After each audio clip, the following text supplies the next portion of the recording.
This is the second of those 3 Futuras.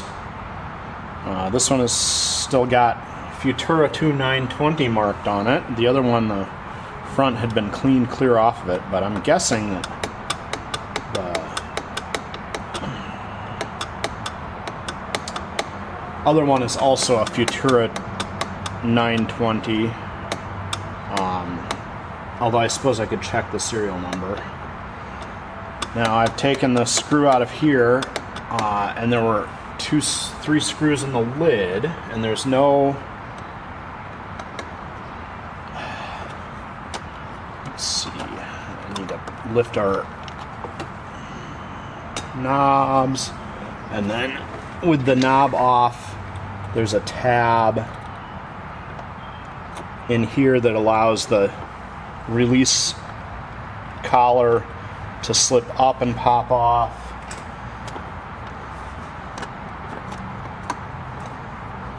We'll slip our lid off. Now, why isn't... Because this pin is just supposed to be loose, but it's bent. Okay. The guide pin holding this end cap on is bent. That's why it's having so much trouble pulling out. So, keep that in mind when we work on this machine. This machine, checking our drive pin, it feels like it's got positive control on the drive pin, so that's good. Just take that trim piece off, and there's some lint in here, and of the 3 machines, this is the make good if possible, otherwise for parts. And then the 3rd machine was for parts, so otherwise I don't see anything out of place on the top of this one. The cover has all its screws. This cover isn't loose, so that's a good sign. Alright, bottom cover on this Futura is a little different from the first one. It's got the hole here for the safety switch on the bottom of the electronic Singer machines. I did take all of the screws out that are holding on and loosened it a bit, and when I loosened it, this big wad of fuzz came out, so I'm expecting to find... Oh yeah, look at all that filth in here. And there's some old cracked yellow teeth from a broken gear that must have been replaced, because I see there's black gears throughout this machine, and those were clear teeth. So we'll vacuum that base out, and I'll have to take a look and inspect all these teeth again. This winder cam was functional, but it also has both cracks in it, so even though it's not as bad as the first machine was, we'll have to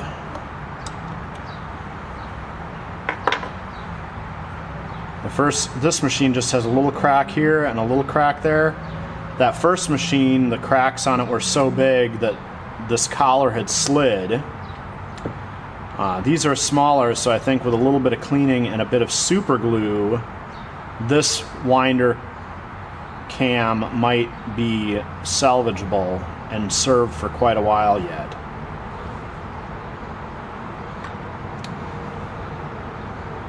And we'll take the winder pin out, get our plunger spring.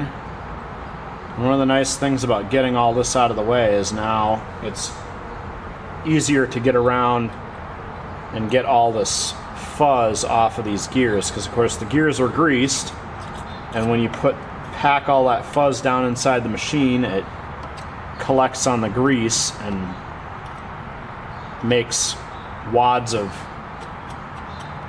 fuzz stick to everything. So yeah, we'll take a look at this more thoroughly as we go. Again, this is the second machine, which is a save if possible machine, but it's looking good so far. The plastic bushing on this side of the motor is completely gone though, so we'll definitely need to look into that. And then I need to remove the stitch length lever or knob so that we can pop the cover off. And this one does have the screw in this hole that holds the front cover in place. Alright, I pulled the screw out of the corner here. I have the stitch length lever off. The light bulb in this machine is burnt out and old. We need to take our bulb cover off, which is supposed to slide straight off. And it always feels tough to just pull on it until it comes off. But now, this cover... Oh! This cover has an extra screw inside here. That was also missing on the other machine, and I didn't notice it because the cover was loose. There. That screw. Now, with all the screws out, this whole cover slips forward, and then that was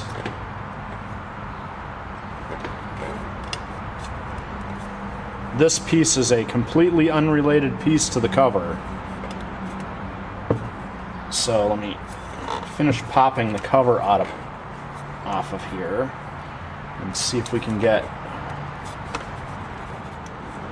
these covers are such a pain, and they're aluminum, so they flex a teeny bit, but they're cast aluminum, so you can't be too hard on them.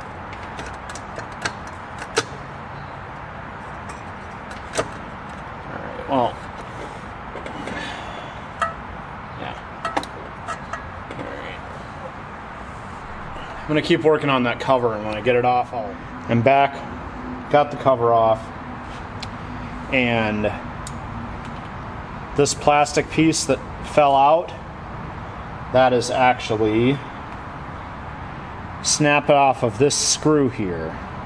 The screw goes through the main shaft on the machine, and that plastic bar keeps the shaft from sliding sideways. I also see there is a screw just in the bottom of this machine. It looks like a trim screw, so might have to figure out where that came from. So this second machine, unless I find the other half of this split plastic piece or can come up with a solution to fix that, this second machine might just be a parts machine. And then we'll have to take a look at the parts machine and see what is happening with it. But I tightened that screw in there so that we can turn the machine over. It was so loose it was in the way. So